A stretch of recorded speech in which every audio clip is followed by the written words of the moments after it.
Mesdames et messieurs, bonsoir et bienvenue à cette émission de On s'en parle.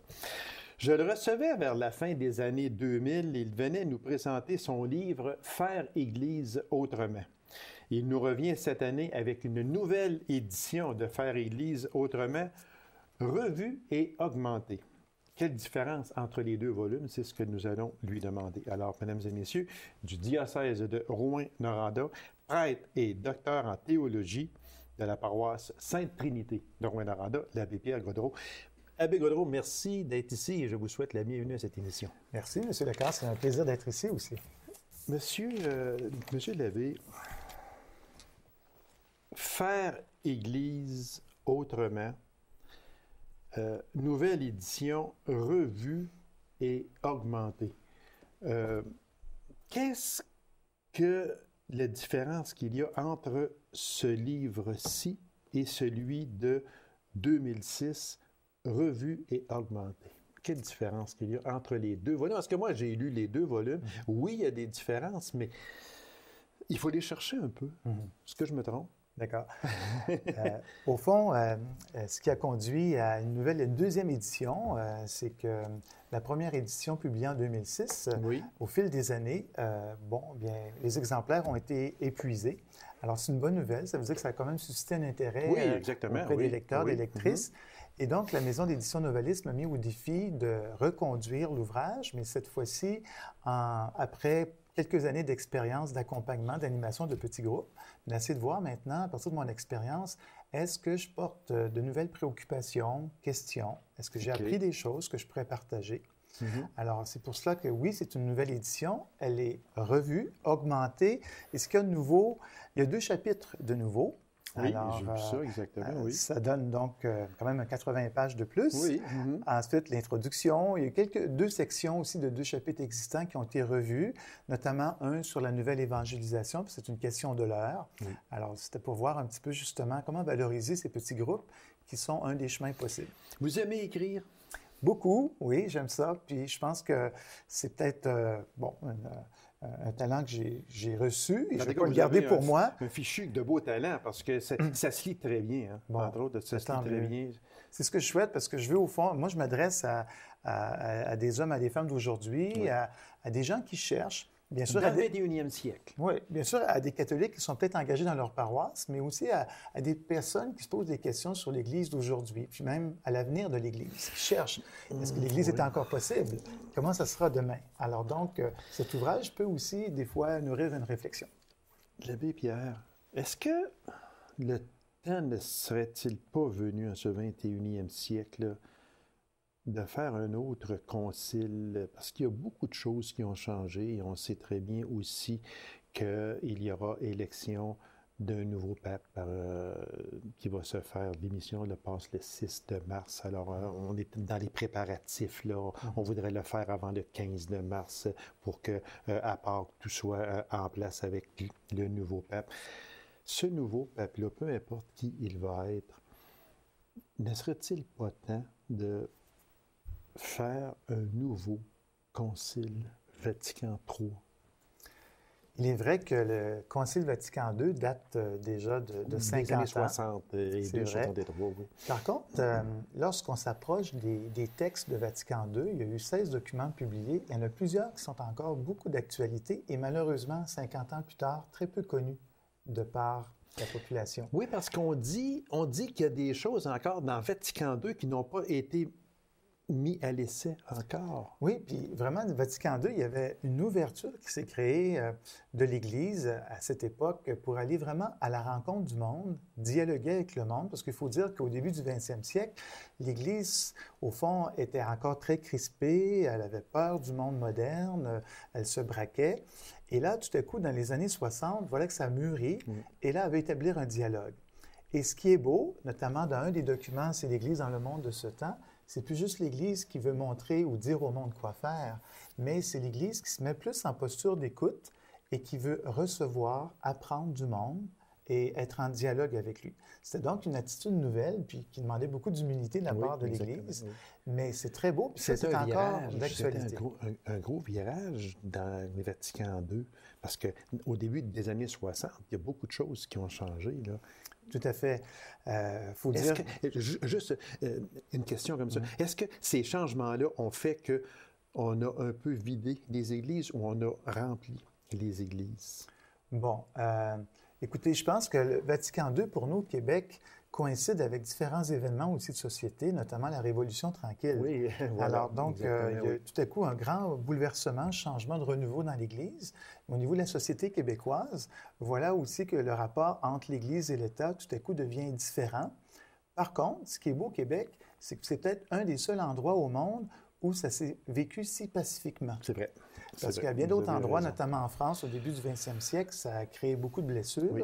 Mais nous, la transition, la passation d'institutions telles que écoles, hôpitaux, de l'Église ou de communautés religieuses à l'État, c'est fait avec malgré tout une bonne entente pacifiquement. En douceur, c'est ça. Mais tous ces changements-là ont fait que les points de repère pour les gens dans la société, tout à coup, changent. Est-ce qu'on a perdu les points de repère à ce moment-là ou on les a éloignés? Bien, disons que peut-être que dans ces années 60, les principaux points de repère pour une société qui se disait majoritairement catholique, c'était beaucoup ceux présentés par le message de l'Évangile.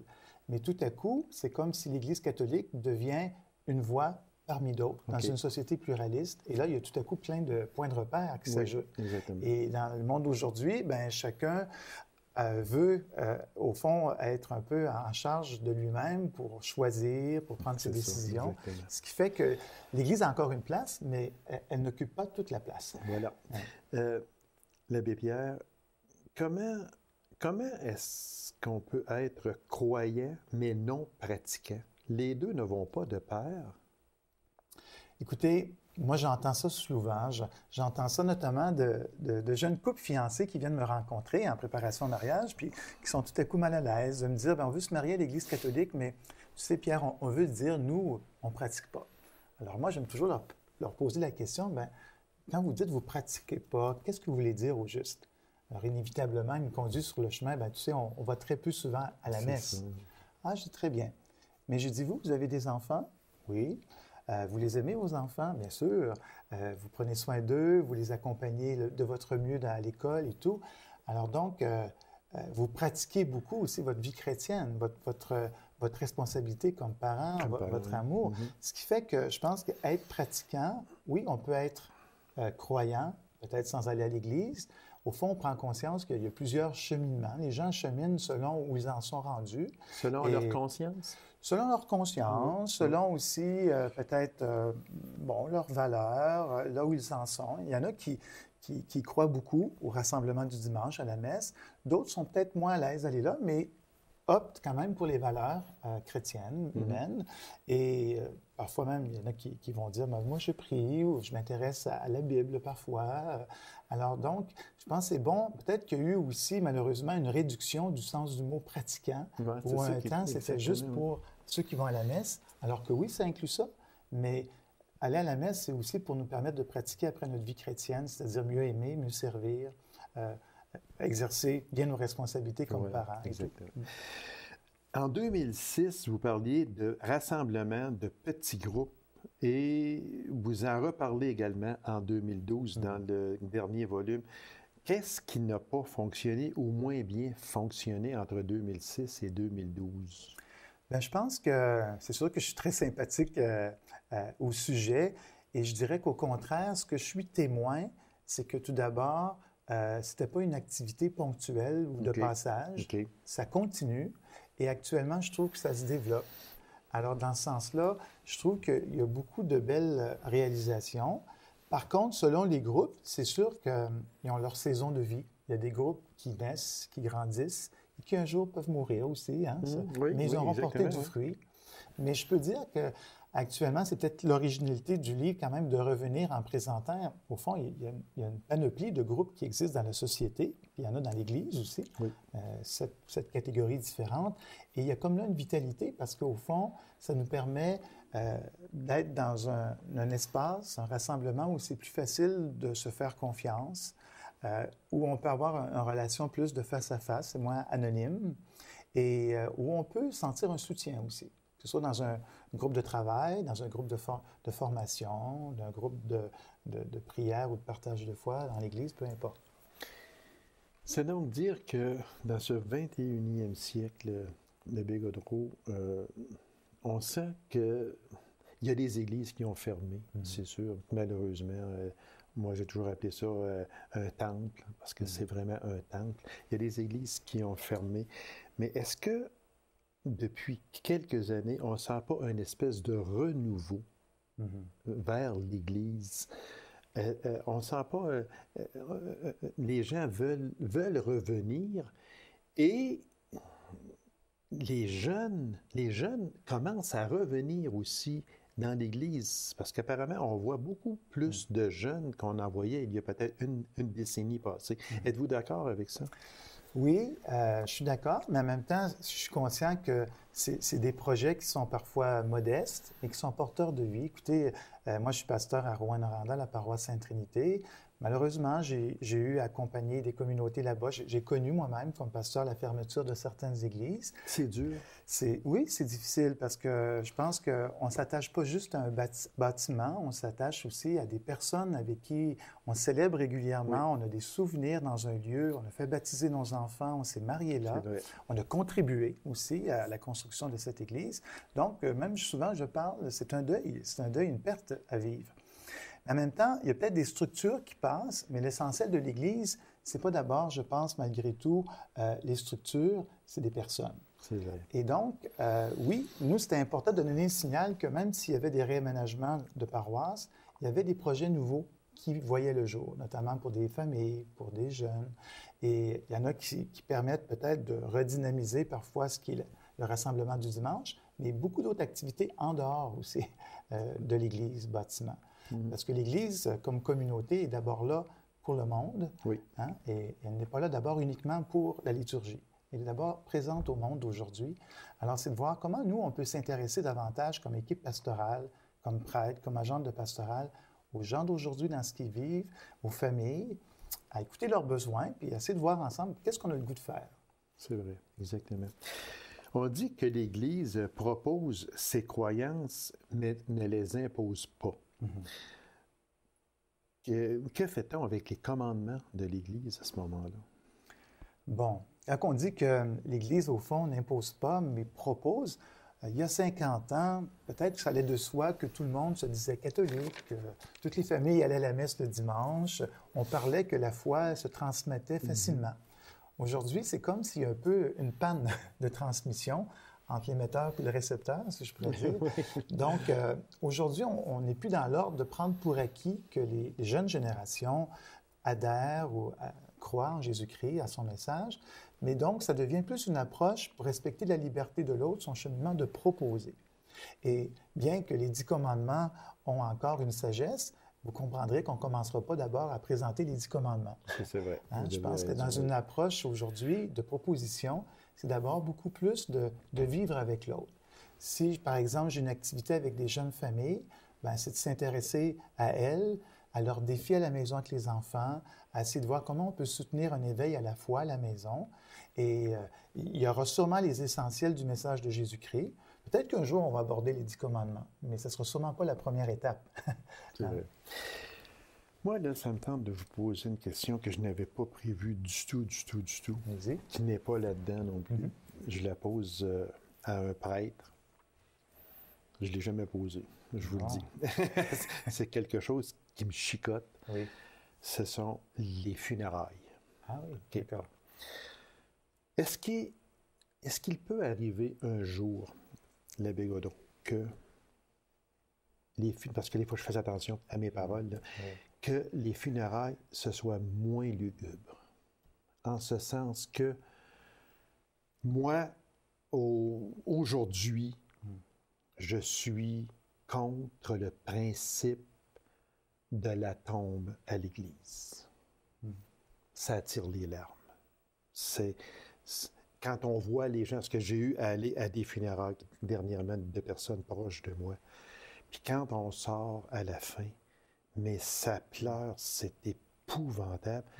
Puis moi, j'appelle ça la boîte de bois. Je m'excuse, là, si je suis peut-être dans le champ, là, mais je n'aime pas du tout. Est-ce qu'il peut arriver, Père Godreau, un jour, que des funérailles soient moins lugubres, qu'on s'arrange pour attirer moins les larmes un peu?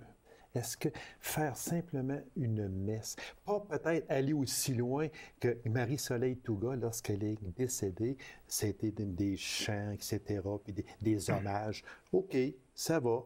Sauf que on a délaissé un peu là, l'aspect religieux à ce moment-là. Sans délaisser l'aspect religieux, proprement dit, est-ce qu'on peut arriver à quelque chose de moins lugubre? La question est peut-être un peu... Non, je comprends. C'est une très bonne question. C'est sûr que le sujet de la mort ou du décès d'un être cher, c'est toujours très sensible. Oui. Ça éveille des émotions et on n'est jamais très à l'aise avec tout cela. Puis moi, je pense, en tout cas, ce que je peux vous témoigner, c'est que oui, c'est possible de passer d'un contexte plus lugubre à un contexte, au fond, où on va essayer d'apporter de l'espérance aux familles endeuillées, un soutien, un réconfort. Et l'expérience que j'ai avec l'équipe pastorale, avec les autres prêtres, c'est de voir, au fond, tout en offrant le service des funérailles catholiques à l'Église paroissiale, comment on peut les préparer d'abord avec la famille, de sorte que les choix faits ne sont pas juste les choix du prêtre. Les choix, on peut ensemble préparer les funérailles, on peut choisir les textes, les prières, des gestes à poser. On peut personnaliser aujourd'hui les funérailles. Ah oui, si une personne, une famille va vous rencontrer pour personnaliser les funérailles de monsieur ou de madame XY, c'est une chose qui pourrait se faire. À chaque rencontre, on offre cette possibilité-là. Okay. Écoutez, à la paroisse Sainte-Trinité, il y a 200 décès par année. Alors, ce serait facile, entre guillemets, de pouvoir célébrer tous ces décès un peu comme des numéros à la suite de l'autre. Mais pour nous, c'est important de prendre le temps, oui, de personnaliser, de bien accompagner les familles, parce que chaque décès, chaque défunt ou défunte, c'est une histoire unique. Donc, comme je vous disais, soit par les gestes, par les choix des familles, et quand on permet à la famille de participer, bien déjà pour la famille, ça a l'effet de dire, ben, on n'aura pas de mauvaise surprise. Hein? On a choisi des aspects de la célébration, et même quant au cercueil en soi, au fond, c'est un choix très propre à la famille. Des fois, le cercueil, il est là, des fois, c'est l'urne, en présence de l'urne. Des fois, pour différentes raisons, il n'y a pas de corps, pas d'urne. Une photo, seulement. Bon, alors donc, c'est vraiment un choix de la famille. Puis moi, mon rôle, c'est d'accompagner la famille dans le choix, d'abord dans la peine, de la nommer, cette peine-là, mais en même temps d'essayer de voir comment on peut trouver un message d'espérance, de paix. Il ne faut pas que la célébration soit plus triste, mais au contraire, que ce soit un tremplin pour pouvoir demeurer debout dans ce deuil-là, de pouvoir nommer notre peine, parce que parfois, on veut tourner la page rapidement. Écoutez, on parle de 90% des familles qui ne vivent pas bien leur deuil. Ça va trop vite. C'est beaucoup. Ouais. Alors donc, oui, qu'il y ait des larmes, je pense que c'est inévitable. À un moment donné, ça peut arriver. Mais c'est bon de savoir aujourd'hui aussi qu'il n'y a pas que les funérailles à l'Église catholique qui existent. Dans les rites catholiques, par exemple, à Rouyn-Noranda, on a des funérailles à l'Église catholique avec Eucharistie. Ça s'appelle des funérailles à l'Église catholique avec célébration de la parole, c'est-à-dire sans communion, si la famille le désire. Dans un troisième temps, il y a aussi des célébrations de la parole qui sont faites parfois dans des maisons funéraires à la chapelle. Oui, exactement, oui. Aujourd'hui, c'est rendu courant. C'est rendu là. Alors, c'est des célébrations des derniers adieux. Nous, à la paroisse Sainte-Trinité, ça fait déjà 8 ans. Et ce sont des équipes mandatées par la paroisse qui vont animer ces célébrations. Et écoutez, ça fait 8 ans. À date, encore hier, je rencontrais une équipe qui me disait comment elle a été touchée d'accueillir, d'écouter toute l'appréciation de la part de la famille, comment ils avaient trouvé ça beau. Alors, je me dis, s'il y a un endroit où on ne peut pas faire d'erreur, se tromper, c'est bien sûr dans le contexte des rites funéraires.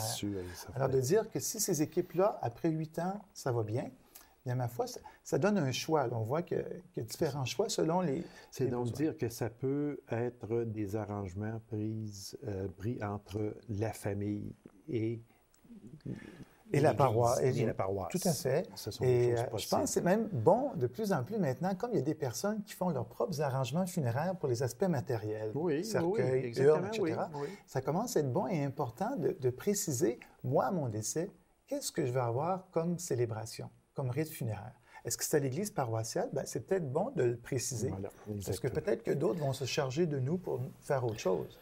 J'ai fait un entrefilet, vous me pardonnerez, mais j'ai fait un entrefilet parce que c'est une question que je n'avais pas posée jamais, mais qui me chicotait un peu. Puis j'ai dit, tiens, à l'extérieur du livre, on va en parler. C'est l'actualité. On revient au livre, Pierre Gaudreault. Expliquez-nous le passé d'une église du nombre à une église du signe. D'accord. Je pense qu'inévitablement, lorsqu'on pense il y a une cinquantaine d'années, entre autres, à la messe du dimanche, les églises étaient pleines de dimanche en dimanche. Oui.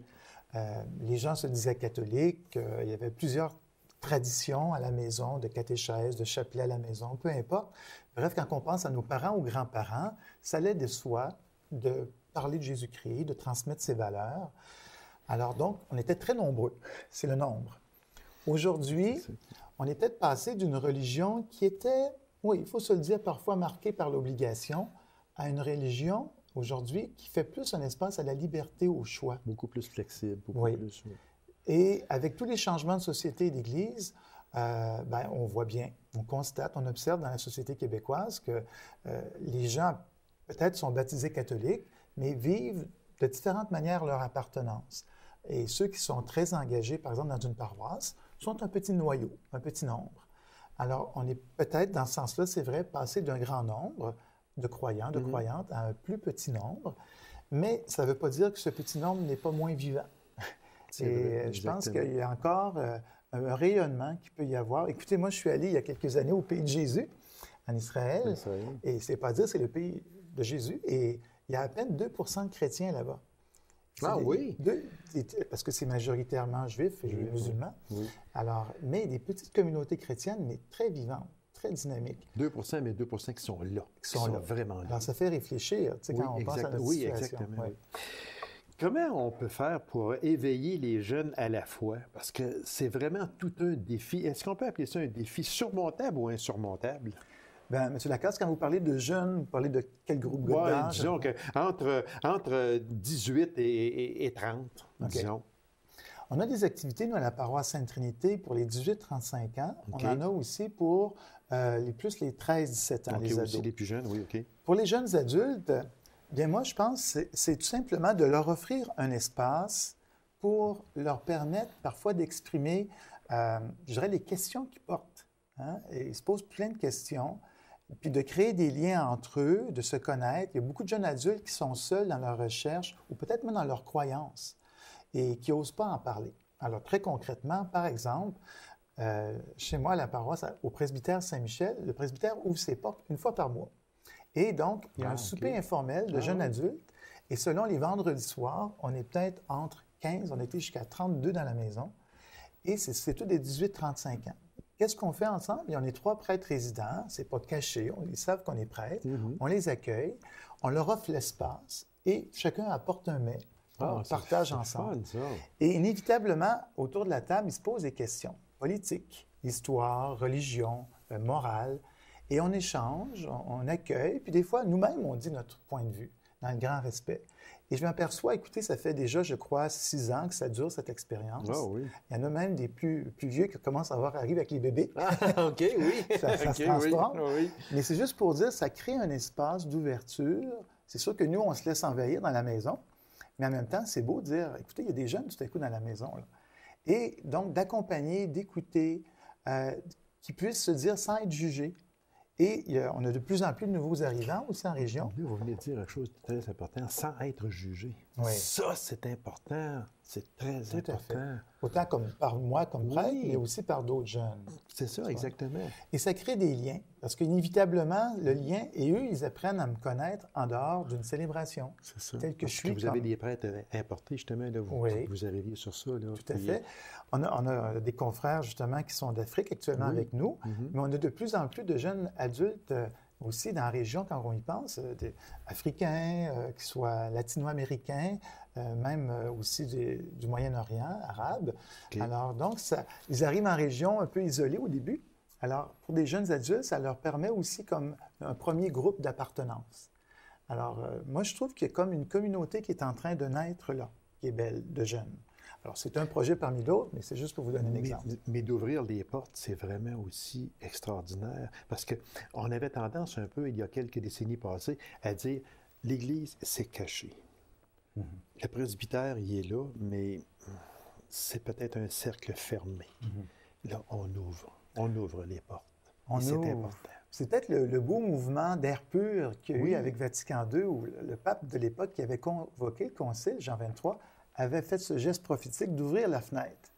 Il y avait un coup de vent qui était entré dans le Vatican. Alors de dire, au fond, le moment est venu d'amener une bouffée d'air fraîche dans l'Église. Nous, c'est peu ce qu'on fait, c'est d'ouvrir les portes, mais en même temps, je me dis, c'est agréable de juste exercer cet accueil.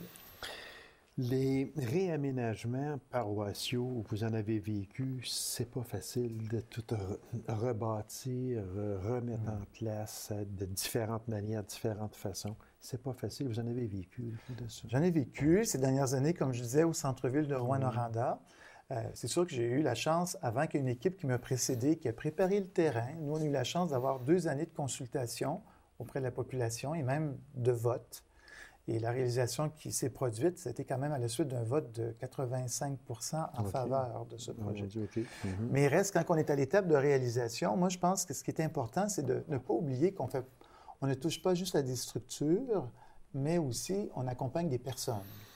Et là, c'est ce souci des personnes. Comment accompagner des gens, soit un regroupement de paroisses, une fusion de paroisses, ou si même il y a une fermeture d'église, quel souci on peut avoir pour bien accompagner ces personnes? Oui, ça, c'est important, ça. C'est très important. Puis je pense qu'il y a un rythme à prendre aussi qui est bon de bien doser pour ne pas aller trop rapidement.